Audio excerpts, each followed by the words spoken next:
Ini keganjilan proses hukum yang ke-28 dari 30 keganjilan. Hakim kasasi melanggar keputusan yang dibuat sendiri, melanggar keputusan Mahkamah Agung Republik Indonesia. Bahwa lahir dan terbitnya SE Mari nomor 4 tahun 2016 hingga disahkan sebagai landasan yuridis adalah atas pertimbangan dan persetujuan hakim pada Kamar Pidana yang kala itu Hakim Agung yang berperan dalam terbitnya SE Mari nomor 4 tahun 2016 adalah sama dengan Hakim Agung yang memutus perkara tingkat kasasi pada kasus saya, yaitu almarhum Bapak Artijo Alkausar. Hakim yang semasa hidupnya sederhana dan hobinya selalu menghukum berat para koruptor. Almarhum adalah manusia biasa yang juga hilaf dan salah, yang bisa hilaf dan salah. Namun jika dengan sengaja lalai dalam memerankan wakil Tuhan saat di dunia, dalam memberikan rasa keadilan, pasti Tuhan juga akan meminta pertanggungjawabannya kelak. Maka dalam hal ini seluruh hakim secara organisatoris sudah seharusnya wajib mematuhi keputusan Mahkamah Agung Republik Indonesia. Karena yang menerbitkannya adalah lembaga yang menaunginya, Mahkamah Agung Republik Indonesia. Faktanya, putusan kasasi oleh Hakim Agung Juris Mahkamah Agung Republik Indonesia itu menjadi cacat karena di dalam putusan kasasi nomor 1822 K tanggal 1 November 2017 halaman 82 terdapat tulisan tangan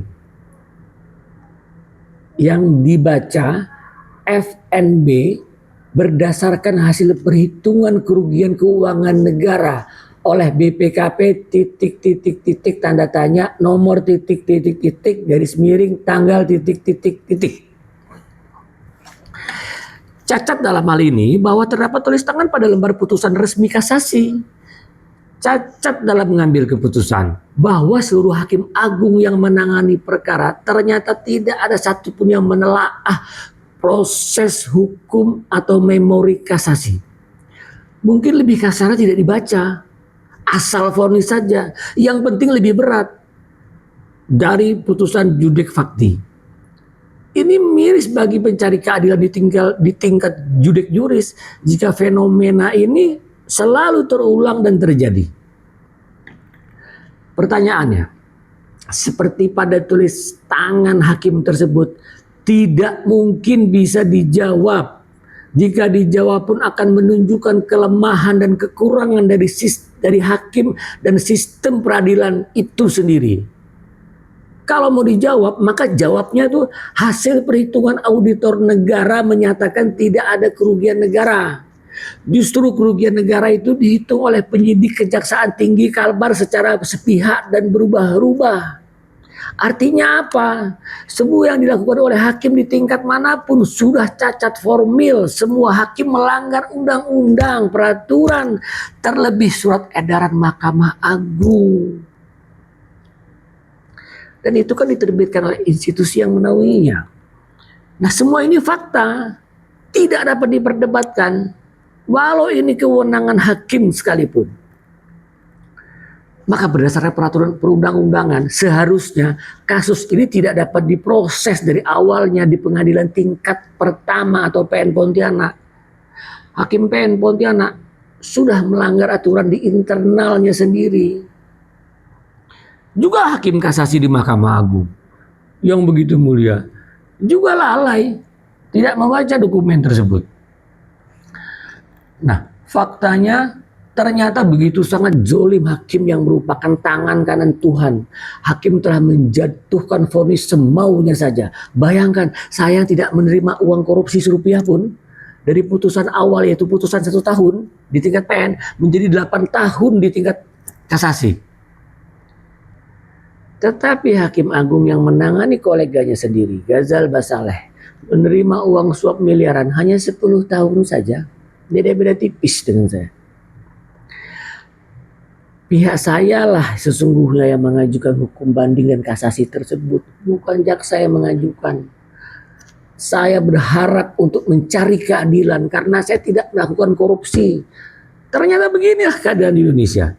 Saat itu, saat saya mengajukan proses banding di PT, itu tinggal beberapa bulan lagi saya itu sudah bebas. Tapi karena saya merasa tidak bersalah, saya banding.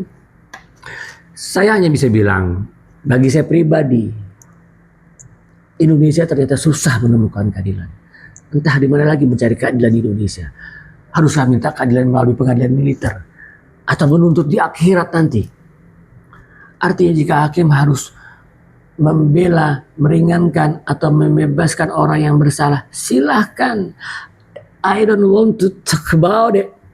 Itu urusan kalian, who cares? Tapi jangan seseorang yang tidak bersalah Anda paksa bersalah, apalagi demi uang.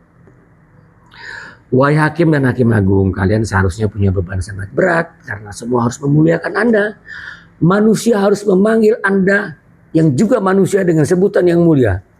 Begitu hebatnya posisi dan jabatan kalian saat itu.